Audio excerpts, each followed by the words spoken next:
Hi everyone. तो देख लेते हैं किस तरीके का डेटा आया हुआ है 16 अप्रैल के लिए सारे प्लेयर्स का, जो सेंसेक्स की एक्सपायरी भी है। सबसे पहले देखिए ये रिटेलर्स का डेटा देखते हैं। तो यहाँ पे हमें क्या दिख रहा है, थोड़ी सी पॉजिटिविटी दिखाई दे रही है पिछले दिन से। तो किया क्या है, इन्होंने 5,02,000 कॉन्ट्रैक्ट्स पुट शॉर्ट के बनाए हैं, उसके अगेंस्ट में पुट बाइंग के कॉन्ट्रैक्ट्स कम बनाए हैं 5,01,000 कॉन्ट्रैक्ट। ठीक है, तो ओवरऑल पुट राइटिंग करके जा रहे हैं ये लोग मार्केट में। प्लस कॉल शॉर्ट इन्होंने करे हैं 4,33,000 कॉन्ट्रैक्ट, उसके अगेंस्ट में कॉल बाइंग करी है 4,59,000 कॉन्ट्रैक्ट्स की। तो नेट बेसिस में कॉल बाइंग में है प्लस पुट राइटिंग में, तो एक्सपेक्टेशन इनकी क्या है कि मार्केट ऊपर की साइड में जा सकता है।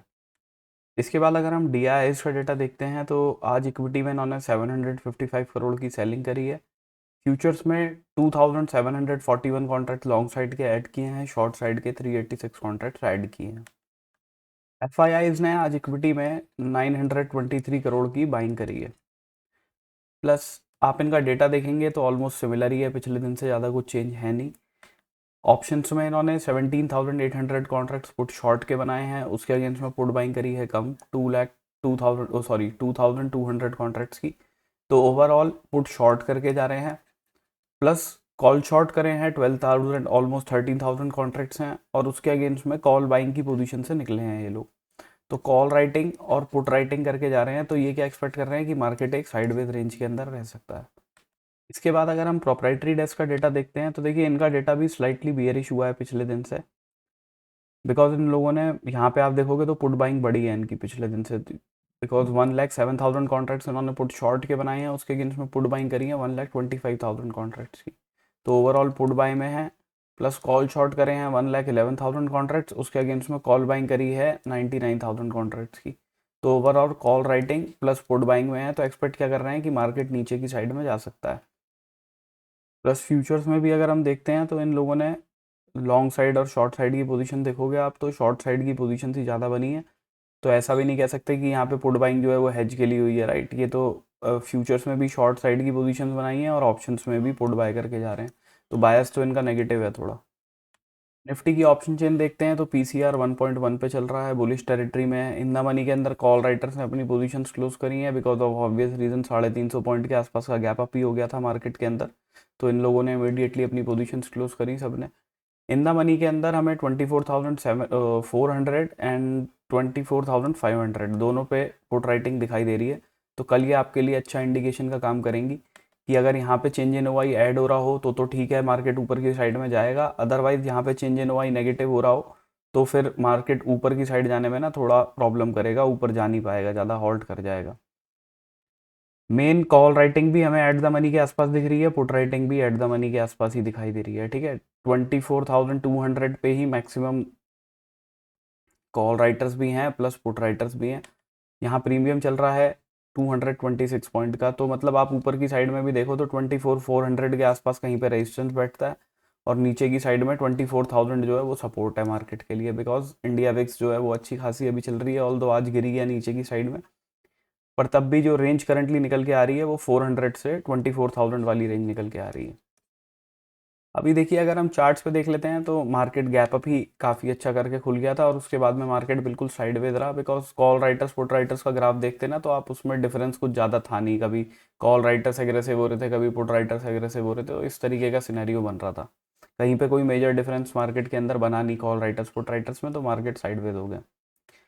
अब देखिए कल के लिए अगर हम देख लेते हैं ना, तो ये एक जो रेंज मार्केट ने बनाई है, प्लस थोड़ा सेफर साइड में हो जाए तो इसके ऊपर 24,318 का लेवल है, और नीचे की साइड में 24,143 का लेवल है। अगर मार्केट इसी रेंज में कहीं फ्लैट फ्लैट खुल जाता है तो हो सकता है मार्केट इसी रेंज के अंदर रह जाए और वो कॉल राइटर्स पुट राइटर्स का ज़्यादा मार्केट बन जाए। ठीक है, तो हम अवॉइड कर देंगे उस केस में। एज अ बायर की बात कर रहा हूँ मैं, राइटर्स के लिए तो अच्छा ही है अगर मार्केट यहाँ पे खुलेगा। अगर मार्केट 24,318 के ऊपर क्लोजिंग देता है 15 मिनट की, तब हम बाइंग की अपॉर्चुनिटी देखेंगे और टारगेट अपने 24,418 के रखेंगे। इनके ऊपर के जो लेवल हैं वो हैं 24,530 के, तो दो लेवल हैं। बट अगर 15 मिनट की क्लोजिंग आती है और मार्केट ऊपर की साइड में जाता है तो आपको मैक्सिमम क्वांटिटी अपनी पहले टारगेट पे ही बुक करनी है 24,418 पे। मार्केट फ्लैट खुलता है, छोटा मोटा गैप डाउन करके खुलता है, 24,143 के नीचे क्लोजिंग देगा अगर 15 मिनट की, तो शॉर्टिंग के लिए देख सकते हैं। टारगेट्स अपने रखेंगे इस वाले लेवल के, विच इज़ 24,075 के। मैक्सिमम क्वांटिटी यही बुक करेंगे, इसके नीचे आता है तो नेक्स्ट लेवल 24,022 का रहेगा, बिकॉज ये राउंड ऑफ नंबर भी आ जाता है 24,000 का। तो ये दो टारगेट्स रहेंगे आपके नीचे की साइड में। कोई बड़ा गैप अप या बड़ा गैप डाउन वगैरह हो जाता है, उस केस में आपको कॉल राइटर्स पुट राइटर्स का ग्राफ देख के ही 10:30-11 बजे के बाद में कुछ देखना अपॉर्चुनिटी। तो हमारे लिए बेस्ट है मार्केट या तो इधर की साइड में मिले या इधर की साइड में मिले।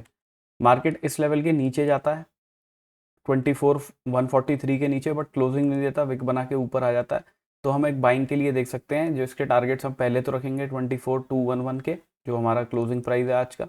इसके ऊपर जो है नेक्स्ट टारगेट अपने इन वाले हाइस के रहेंगे, विच इज़ 24,280।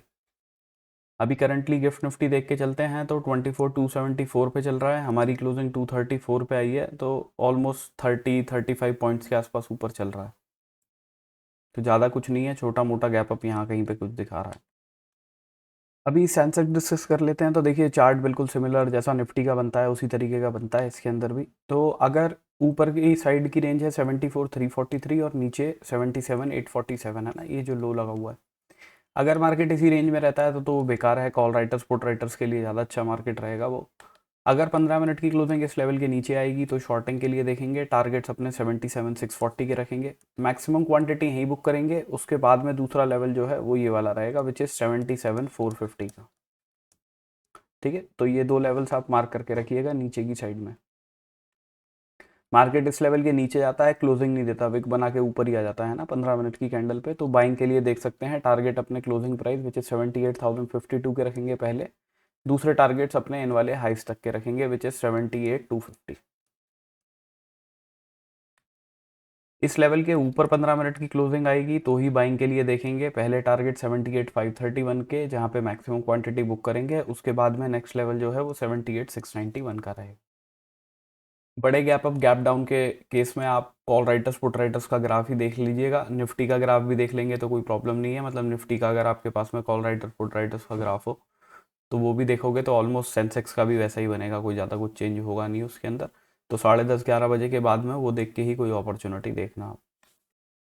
बैंक निफ्टी में देखिए, अगर मार्केट अपने ये जिस तरीके का इसने सिनेरियो बनाया है ना, थोड़ा बियरिश सिनेरियो बनाया है यहाँ पे, जब तक इस वाले हाई के ऊपर नहीं निकलता तब तक आइडियली बुलिश तो होना ही नहीं है। और सेफर साइड पे होने के लिए इस लेवल के ऊपर जब तक नहीं निकलता 56,623 के ऊपर, मार्केट फ्लैट खुलता है, छोटा मोटा गैप डाउन करके खुलता है, तो हम शॉर्टिंग के लिए ही देख सकते हैं। अब देखिए नीचे की साइड में देखेंगे तो एक नंबर 56,000 का भी आ जाता है यहाँ पे, राइट। तो अब लेकिन यहाँ से यहाँ तक में पॉइंट नहीं है, तो आपको अपने अकॉर्डिंगली देखना पड़ेगा रिस्क टू रिवॉर्ड में, कि अगर आपको यहाँ पे कहीं मिल रहा है मार्केट तो इमीडिएटली पोजीशन देखनी पड़ेगी इस लेवल का ऐसे लगा के, है ना। तो वो थोड़ा रिस्की भी रह सकता है, क्योंकि आपको ये भी नहीं दिखेगा कि 15 मिनट की कैंडल बनी है या नहीं है।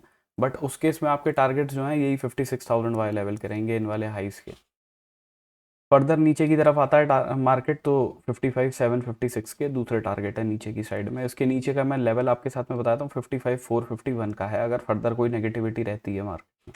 अगर इस लेवल के ऊपर निकलेगा विच इज़ 56,430 के ऊपर 15 मिनट की क्लोजिंग आती है तो बाइंग के लिए देख सकते हैं। पहले टारगेट 56,623 के, ऑल्दो ये रिस्की है थोड़ा, बट ध्यान रखिएगा इसका। आइडियली अगर 56,800 वगैरह के ऊपर 15 मिनट की क्लोजिंग आती है तो शॉर्ट कवरिंग जनरेट होने के चांसेस रहेंगे और टारगेट अपने 57,112 के रहेंगे। So this is my analysis for tomorrow. Thank you for watching my video guys. Have a good day.